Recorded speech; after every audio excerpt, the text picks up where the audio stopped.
whatever your brand persuasion, you've got to admit it, the Challenger Hellcat looks pretty damn bad. And they're about to detonate your preconceptions on the genre. 707 horsepower, supercharged V8, which is a first for Dodge. But you might have seen this somewhere before. Recognize this? Well, you should, because Dodge have a very rich legacy from which to draw, and they are not shy about doing it. Inspired in many ways by its 1971 predecessor, you can see those elements of design incorporated, but with a modern twist.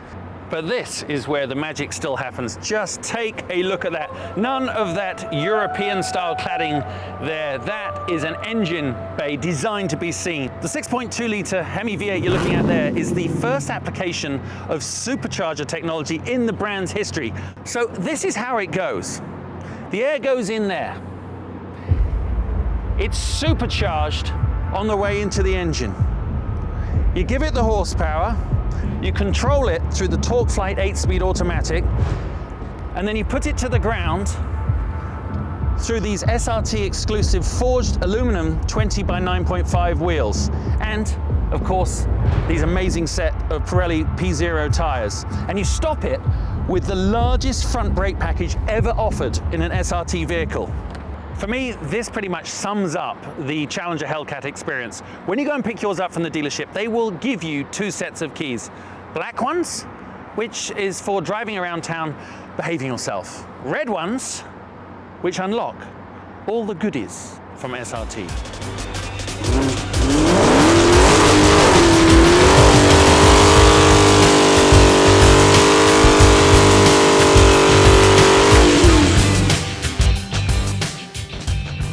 That was a little naughty, but nice. I do feel better though. Now, I'm obviously in default mode, which is how the car starts up from cold, which is the most compliant, and the compliance and the ease of drivability which comes from the suspension setup in its softest mode is very important. You know, I've driven a lot of big cars, big engine cars, that when you're driving them in an urban environment really do feel that it's only a veil of civility. They're actually too much for the situation. But to be honest, driving the Challenger Hellcat has actually been very relaxing and, dare I say it, practical.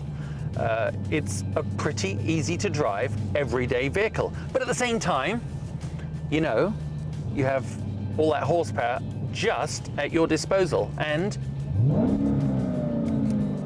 you only have to do that to remind yourself it's all there. Talk about a dual personality.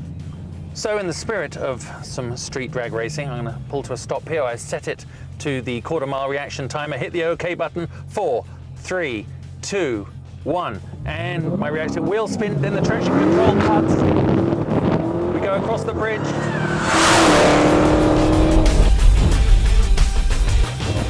Well, that felt pretty quick to me, and it really is, because NHRA just certified the Challenger Hellcat as doing the quarter mile in 11.2 seconds. Now that's faster than a Camaro ZL1 and a Shelby GT500. Seriously, in the spirit of the muscle car, a genuinely fast drag car. Now, while we've established that the Hellcat is very fast in a straight line, some of the European preconceptions about a muscle car is that they don't go around corners. Well, I happen to know that the SRT and Dodge brand team worked very hard to make this very good at that.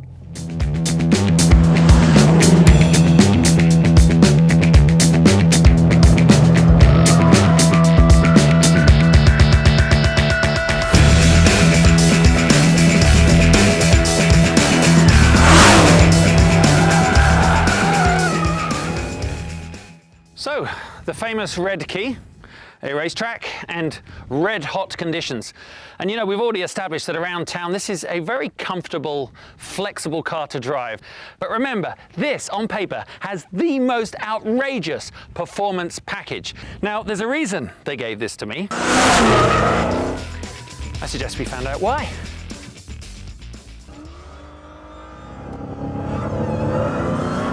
So now I've selected my drives mode into the track. Obviously, building up some speed with all this horsepower, you do have to approach your optimal driving levels with a little bit of discretion, because especially in this heat, the grip level is down. Heading onto the straight here, first thing that strikes my mind is it really does have very good high-speed stability. Now obviously they really had to work at that. They spent over 35% longer in the Chrysler wind tunnels because they knew that the top speeds this car would be able to achieve would require the sort of aerodynamic trimming out that hasn't really been done before on a muscle car. At highway cruising speeds, you just have something that's glued to the ground. The engine is talking to me the whole way around at every moment.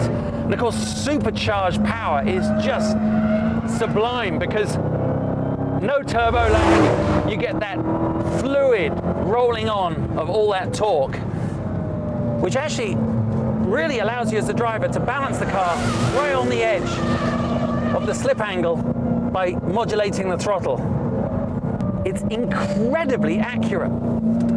I mean, I can put it absolutely on a dime onto those apexes, and that allows me to really mash the gas on the exit using all the road and therefore all the dynamics of the chassis.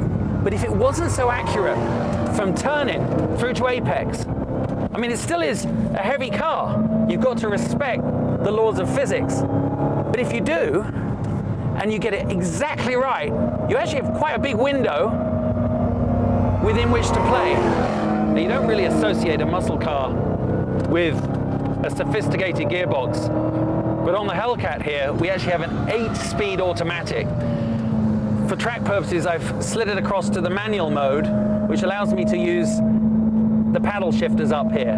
Mid-corner, feeding on the power, working my way out. Now, a lot of people who would dismiss any vehicle with 707 horsepower because they'd say you simply can't put the power down to the ground. Now, that, in my short experience with the Hellcat, is not actually true, especially if you keep the very sophisticated traction control systems engaged.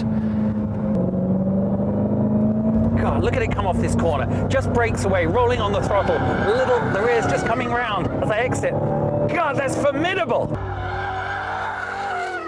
And of course, it really is, on paper, quite an intimidating beast. But don't be put off.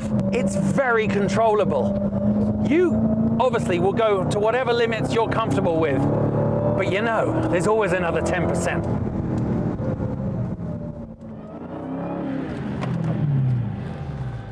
You know what? In many ways, that was absolutely breathtaking. That combination of all the muscle DNA, everything that Detroit's famous for, the horsepower, the torque, and yet it's that blend with modern day sophistication and performance capabilities. Think about this. I drove over 200 miles out here.